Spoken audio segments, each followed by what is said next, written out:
नमस्कार। आज हम सीधे आईटीआई लिमिटेड की बात कर रहे हैं। कुछ अहम खबरें हैं। और खबर भी ऐसी कि आईटीआई का शेयर बीएसई पर आज मतलब सुबह ही 5% उछलकर अपर सर्किट पर लॉक हो गया, 336 रुपये 40 पैसे पर। जी हाँ, बिल्कुल जबरदस्त तेजी देखने को मिली है। तो इस तेजी के पीछे का राज क्या है? सुनने में आया है कोई बहुत बड़ा सरकारी ऑर्डर है। हाँ, बिल्कुल सही सुना आपने। सरकारी टेलीकॉम कंपनी बीएसएनएल से एक बड़ा कॉन्ट्रैक्ट मिला है इन्हें। अच्छा, तो क्या डिटेल्स हैं इस ऑर्डर की? कितना बड़ा है ये? देखिए, आईटीआई ने बीएसएनएल के साथ 1901 करोड़ रुपए का एक एग्रीमेंट साइन किया है। 1901 करोड़ रुपए? हाँ, ये भारत नेट फेज 3 प्रोजेक्ट के तहत पैकेज 15 जो नॉर्थ ईस्ट रीजन के लिए है, NER 2 मतलब north eastern region 2। Okay, north east के लिए। और इसमें क्या क्या शामिल है? इसमें मोटा मोटा समझे तो नया नेटवर्क लगाने का कैपिटल खर्चा है वो करीब 1168 करोड़।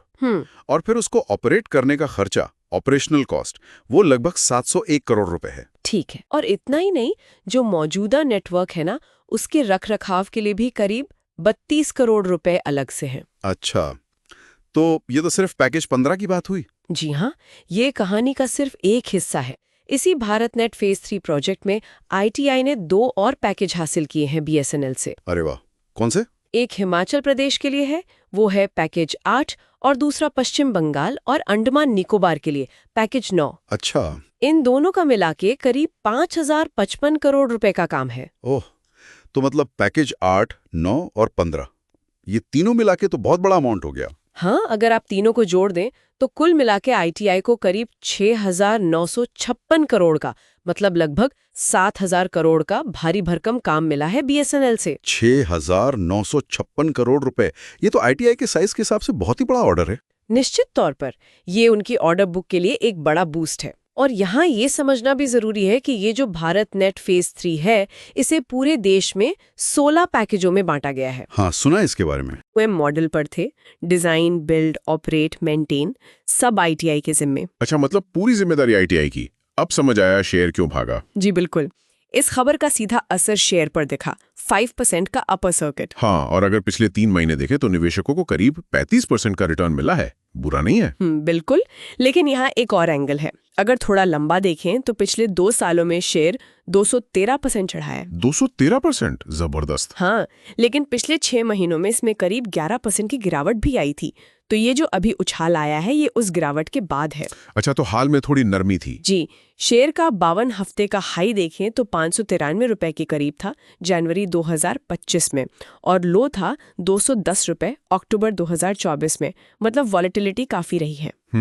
उतार चढ़ाव तो है। और एक बहुत अहम बात, कंपनी का मार्केट कैप अभी करीब 32,300 करोड़ रुपए है, और इसमें सरकार की हिस्सेदारी 90% से ज्यादा है।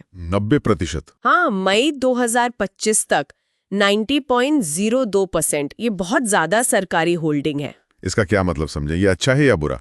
देखिए, इसके दोनों पहलू हैं। एक तरफ इतनी बड़ी सरकारी हिस्सेदारी की वजह से ही शायद इन्हें ये बड़े सरकारी प्रोजेक्ट्स जैसे भारत नेट मिल रहे हैं। हाँ, ये तो है। पर दूसरी तरफ ये कंपनी के कामकाज में फैसले लेने में थोड़ी दिक्कतें भी ला सकता है।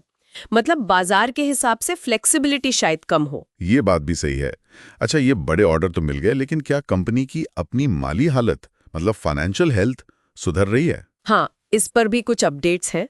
मार्च 2025 तिमाही के नतीजे आए हैं। जी बताएं। नतीजे काफी चौंकाने वाले हैं। अच्छे तरीके से कंपनी का घाटा काफी कम हो गया है। सिर्फ 4.4 करोड़ रुपए का घाटा रहा मार्च तिमाही में। सिर्फ 4.4 करोड़? पिछले साल कितना था? पिछले साल इसी तिमाही में 239 करोड़ का घाटा था। अरे बाप रे, 239 करोड़ से घटकर सिर्फ 4.4 करोड़। ये तो कमाल का सुधार है। बिल्कुल। और रेवेन्यू, वो भी करीब 74% बढ़कर 1046 करोड़ रुपए हो गया। वाह, रेवेन्यू में भी तगड़ा उछाल। हाँ, ये बहुत पॉजिटिव संकेत हैं। घाटे में इतनी बड़ी कमी, रेवेन्यू में उछाल, और एक और चीज, ईबीटा लॉस। हाँ, वो क्या होता है? मतलब कंपनी के रोज के कामकाज से होने वाला घाटा ब्याज और टैक्स देने से पहले, वो भी 174 करोड़ रुपए से घटकर सिर्फ 28.2 करोड़ रह गया। अच्छा, तो ये सब मिलकर यही दिखा रहा है कि कंपनी की जो ऑपरेशनल परफॉर्मेंस है वो शायद पटरी पर आ रही है, और इसी वजह से शायद उन्हें ये बड़े प्रोजेक्ट्स मिल पा रहे हैं। तो मतलब ऑर्डर भी बड़े हैं और कंपनी अंदर से भी मजबूत हो रही है। हाँ, कुछ हद तक कह सकते हैं, लेकिन तस्वीर पूरी तरह गुलाबी भी नहीं है। तो अगर हम समेटे पूरी बात को, तो एक तरफ ये बड़े सरकारी ऑर्डर हैं, फाइनेंशियल नतीजे सुधर रहे हैं जो काफी उम्मीद जगाते हैं। दूसरी तरफ शेयर में हाल का उतार चढ़ाव है और सरकार पर ये जो भारी निर्भरता है, 90% हिस्सेदारी, ये कुछ सवाल भी खड़े करते हैं। हाँ, सोचने वाली बात है। तो बड़ा सवाल यही है कि क्या ITI लिमिटेड सिर्फ इन बड़े सरकारी प्रोजेक्ट्स के दम पर ही अपनी ग्रोथ बनाए रख पाएगी, या फिर बाजार की वॉलेटिलिटी और ये सरकारी निर्भरता आगे चलकर कोई चुनौती पेश करेगी? इस पर नजर रखनी होगी।